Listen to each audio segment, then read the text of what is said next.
How's it going, guys? Missing note here, and shocker, I'm sick once again. Woo!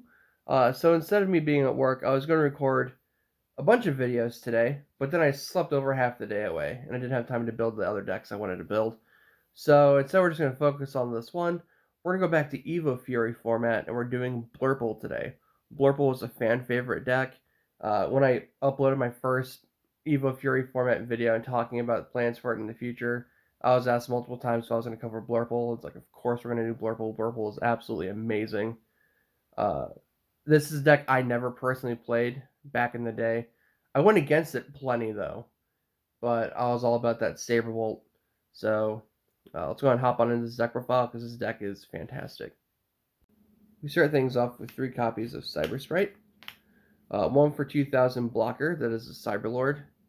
Really great for evolving quickly into your Emporer Neurons once you have them in hand. It also does provide you some protection against like Fire Rush or something in the early game if they start dropping like Blaze Belcher and stuff like that. But overall, Cyber Sprite's a really good card. Definitely one of the better cards for the deck. We're also playing 3 copies of Gigabulver. 1 for 3000 Chimera. This is in here mostly as like a really fast card to drop and then immediately drop a Hydra Medusa on top of it.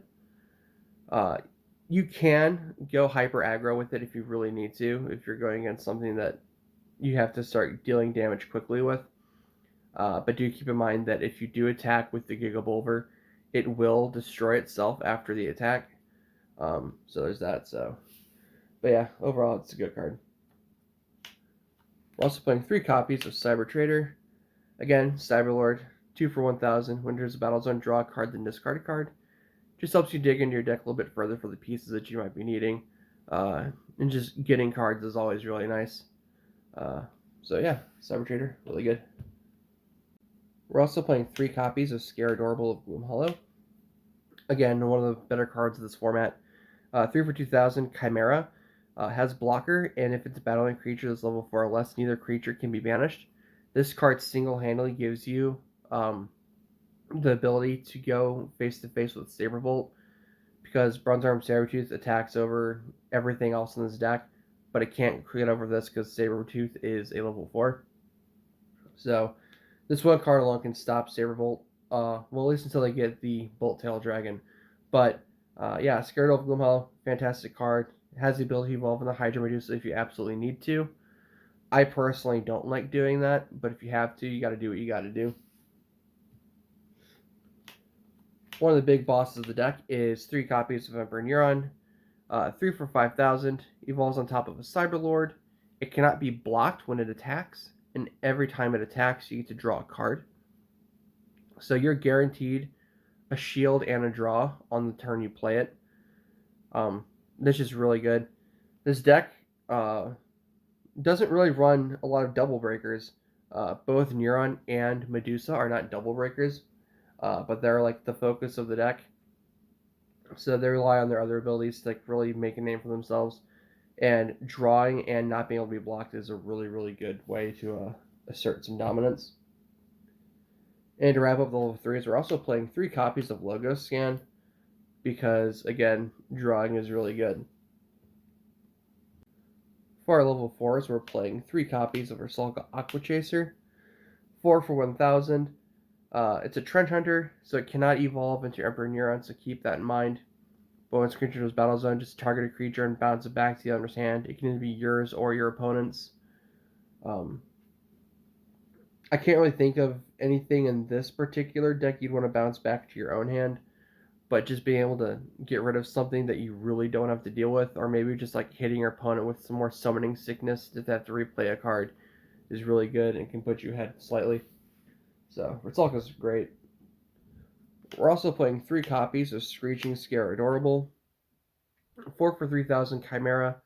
This creature enters the battle zone. Choose an enemy creature. If it's level 2 or less, you banish it. Otherwise, it can't block you this turn.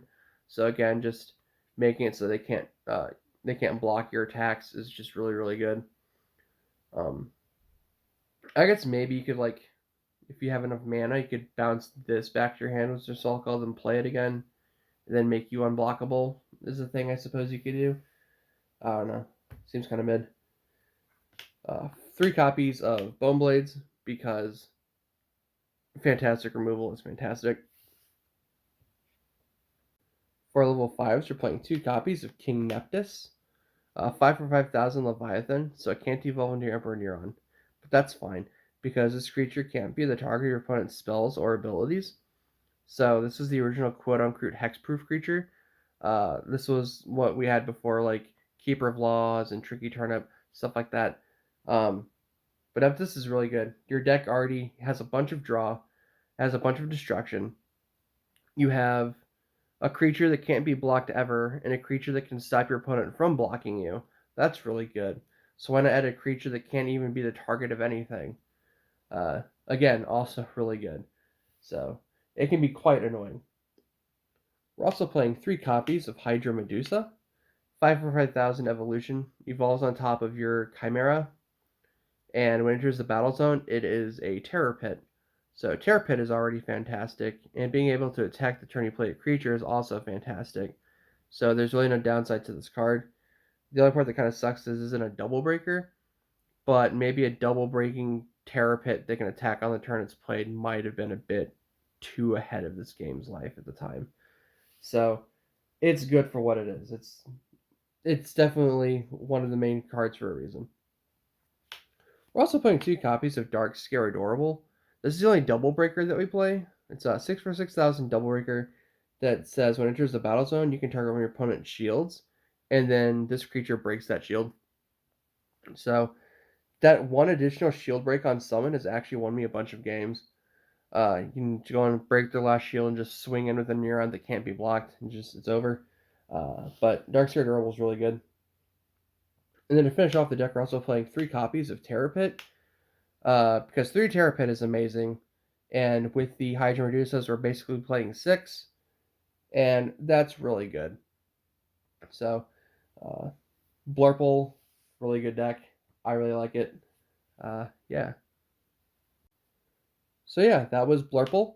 Deck is really good. I think I would put this in the top 3 decks of the format. It would be Blurple, Sabretooth, and maybe Cobalt Control. There might be something else I'm just forgetting.